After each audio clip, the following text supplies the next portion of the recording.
Hi guys, welcome back to our channel Finance for Beginners. Today in this video I'm going to show you how to log into your AU Bank account.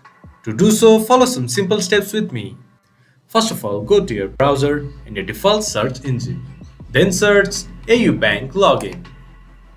Then go to the first result that shows up or go to www.aubank.in. It will then take you to the official website of AU Bank. There, click to login on the top right corner, then click to Net Banking. It will then redirect you to a login portal.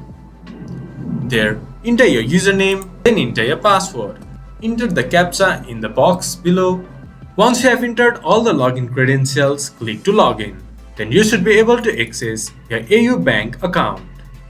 If you have forgot your username or customer ID, you can get help by clicking to Forgot Username or Customer ID. This much for today's video. If you guys find our video helpful, please leave a like and comment. And do not forget to subscribe our channel and hit the bell icon. I'll see you guys again in our next video.